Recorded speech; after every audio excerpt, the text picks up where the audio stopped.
இன்டர்போர்ட் சினிமாவில் எந்த விடலாம் வச்சு பார்க்க போகிற முடியும் பார்த்தீங்கன்னா Bigg Boss season 9 live streaming updates பார்த்துட்டு இருக்கோம். ஸோ பிரச்சின்க்கும் வாட்டர்மெலனுக்கும் இடையில இப்போது நடுராத்திரியில் ஒரு பெரிய பிரச்சனை வந்தது. அதில் வந்து பார்த்திங்கன்னா ஃபர்ஸ்ட்டு அந்த சண்டை என்ன அப்படிங்கிறது டீட்டெயிலாக போன வீடியோவில் வந்து அப்லோட் பண்ணியிருக்கேன். இப்போ ஷார்ட்டாக சொல்லணும் அப்படின்னா வந்து வியனா கிட்டே வந்து ரொம்ப கேஷுவலாக வந்து திவாகர் வந்து சில பைத்தியக்காரங்க வந்து நான் வெளியே ஃபேமஸாக இருக்கேன் அப்படின்னு சொல்லி பிரியங்கா சொன்னதை வந்து ஒத்துக்க மாட்டேங்கிறாங்க அப்படிங்கிற மாதிரி அவர் ஒரு கான்வர்சேஷன் போயிருக்கோம். அதை வந்து பிரஜின் வந்து அங்கே கீழே கூட்டிகிட்டு இருந்திருப்பார். அது என்ன தான் சொன்னார் அப்படின்னு சொல்லி அவர் வந்து பார்த்திங்கன்னா சம்மந்தமே இல்லாமல் போய் சண்டை போட்டு அது வந்து ஒரு பெரிய பிரச்சனை ஆச்சு. இப்போ கெஸ்ட்டெல்லாம் இருக்கிறனால யாருமே சவுண்டு போடாதீங்க, கெஸ்ட்டு வந்து ஆல்ரெடி மஞ்சரி வந்து தலைவலி அப்படின்னு சொல்லி படுத்துட்டு இருந்தாங்க. ஸோ இப்போ வந்து இவங்க கத்திட்டு இருந்தனால அவங்க வந்து ஒரு பக்கம் வந்து செமையாக கடுப்பாயிட்டாங்க. ஆல்ரெடி சொன்னேன் எதுக்கு இப்போ கத்திட்டு இருக்கீங்க அப்படின்னு சொல்லி. அதுக்கப்புறமா பிரஜின், சாண்ட்ரா இவங்க எல்லோரும் ஒன்று சேர்ந்துட்டு திவாகர் வந்து வெளியே வா பேசலாம், வெளியே வா பேசலாம் அப்படின்னு சொல்லி வெளியே கூப்பிட்றாங்க.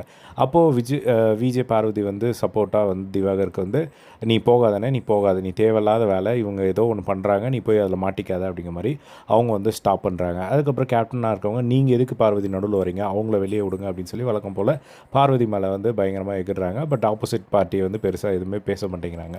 அதுக்கப்புறம் அவங்க வந்து வெளியே போயிட்டாங்க. அதுக்கப்புறம் இவங்களும் வந்து திவாகரையும் ஆல்மோஸ்ட் வெளியே கூட்டிகிட்டு போகும்போது பின்னாடி வந்து பார்த்திங்கன்னா எஃப்ஜே இருந்துட்டு ஏதோ சொல்லிட்டாரு. அது என்ன சொன்னார் அப்படிங்கிறது எக்ஸாக்டாக கேட்கல.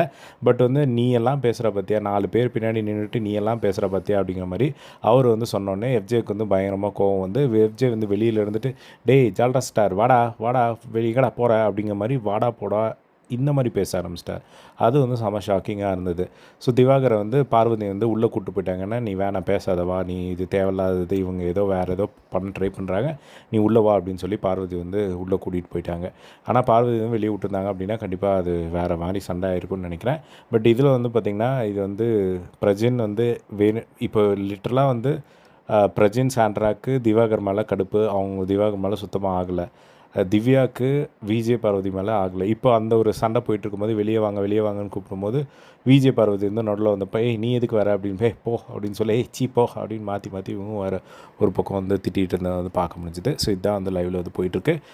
இதை பற்றி உங்களோட ஒப்பீனியன் காமெண்ட் பாக்ஸ் ஷேர் பண்ணுங்கள். இதே மாதிரி எல்லா பிக் பாஸ் பற்றி தெரிஞ்சுக்க நம்மளோட சேனலை சப்ஸ்கிரைப் பண்ணி சப்போர்ட் பண்ணுங்கள். தேங்க்ஸ் ஃபார் வாட்சிங். பை.